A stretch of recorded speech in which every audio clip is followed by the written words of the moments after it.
基于目前第一阶段的协议初步达成，美方把人们一直公认1年半以来的对中共的遏制调整为对华竞争性姿态，而且明确地说，它的目的不是压制，而是源于对中共的失望。为什么要这样说呢？因为从中共开始搞所谓的改革开放以后，美国在政治、经济、军事、情报、经贸、民间和学术交流，甚至在政府执政能力的建设上，都在帮助中共。我们知道最多的应该是中国的银行系统，很早就引入了美国的标准。中国的主要银行都有派往国外学习甚至大规模的轮训的这么一个过程，由此产生了很多所谓的知美派，因为他们从经济上，从银行体系的建设上，更多的与华尔街产生了对接。至于在地方政府的这个行政能力上，中共有很多官员是到美国进行培训的，他们在所谓的改革开放的过程中，越来越多的了解这个世界。我们看到今天在中国有很多浮在前台的这些政客，曾经都有留学英美的简历，哪怕是短暂的留学。现在的政治局常委中就有留学美国的，可能很短。他们认为他们已经睁开眼睛看世界了，他们知道中国可以走出一条不同于西方的道路，他们非常自信，很坚定。所以在贸易战刚刚开打的时候，他们说市场对美方的诱惑很大。但是今天我们看到了，无论是中国的组装加工能力，还是中国本土的市场，对整个世界的诱惑没有他们想象的那么大。虽然他们获得了一定的成功，让美方在非常关键的时刻给他们缓了一口气，但是中方采取的应对其实让人们看起来很不容易理解。我们知道塔利班的代表团往返于中国已经好几次了，中国在美方要求全球各个国家终止与伊朗石油贸易的这个协议，或者说这个要求的时间截止以后，还在进口伊朗石油，还在帮助伊朗进行运输伊朗所要的一切，不仅仅是对民众的监控仅仅是帮助伊朗建立一个安全清洁的内联网。其实伊朗所需要的很多物资都是由中方来负责运输的，至于采购背后的故事很多都没有公开。而且俄罗斯据说要帮助共军打造一套防御体系，或者说反导体系，来增强共军的抗击打能力。三胖又在那儿咋呼了，是吧？又要放二踢脚了，给美国的圣诞节送一份大礼。人们都应该知道，没有俄罗斯和中国提供的帮助，它连液体发射液都生产不了。那么俄罗斯不可能在这个节点上去支持三胖的梦想，那么给他提供火箭发射液的只有中国。每当到这个时刻，人们都在想，中美之间的交往，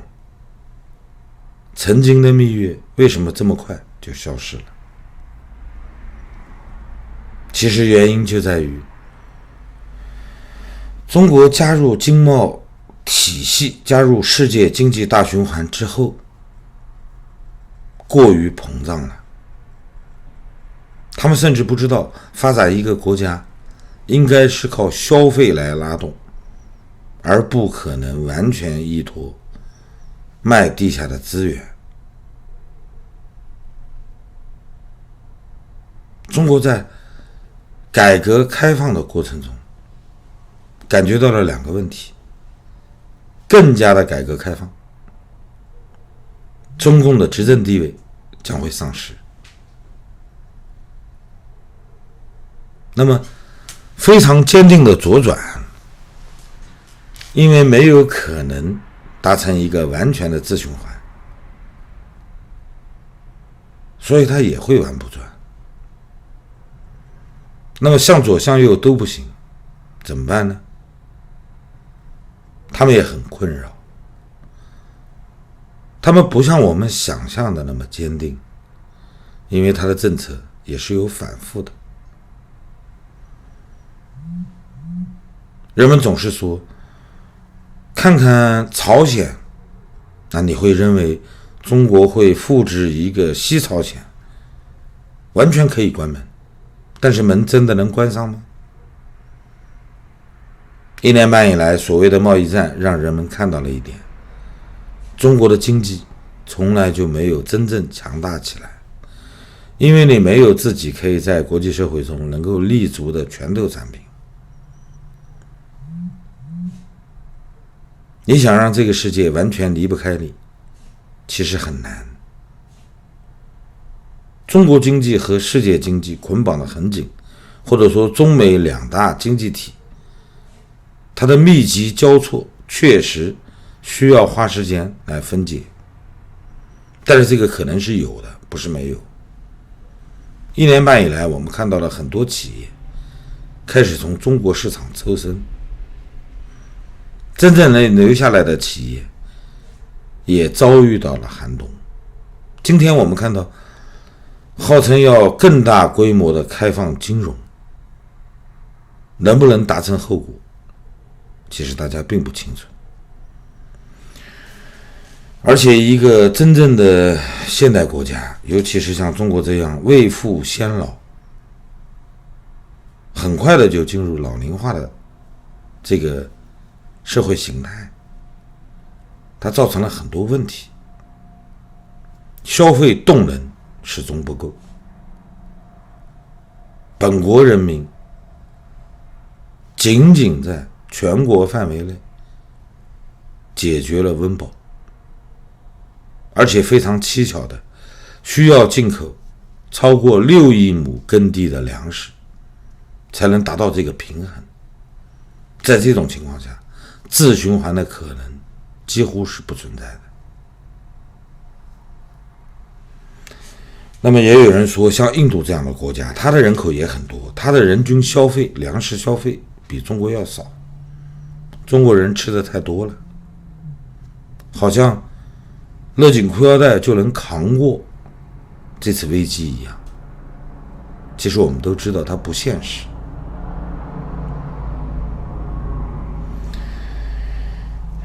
所有的这些肉类产品，包括禽类、蛋类，它都是粮食转化的，无非就是一个植物蛋白转化为动物蛋白的过程，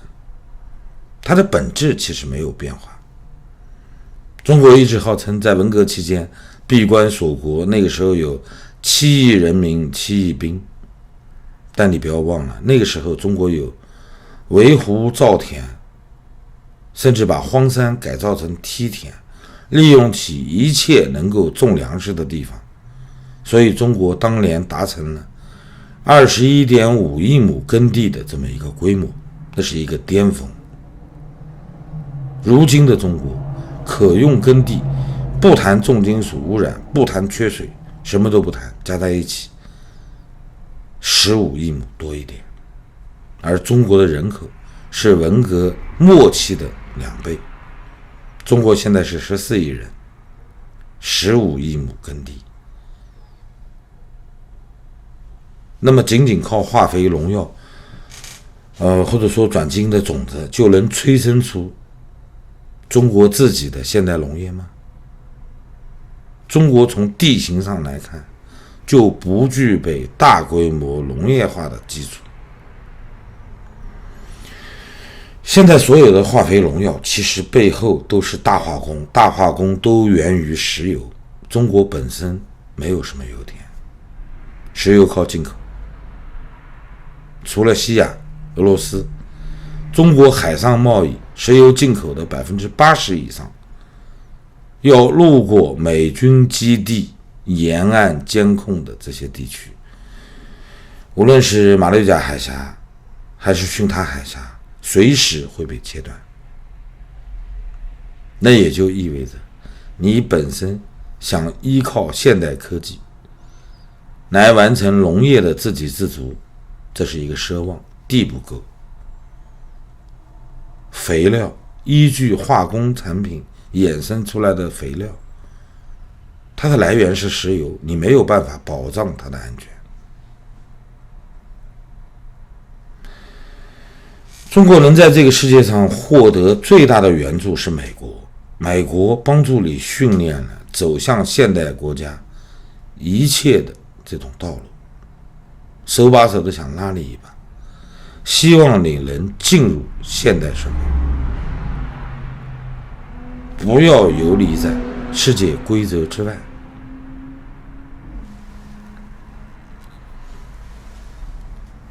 那么中共几十年来一直在做一件事，就是当他们有点钱了，他们总希望来挑战现行的规则。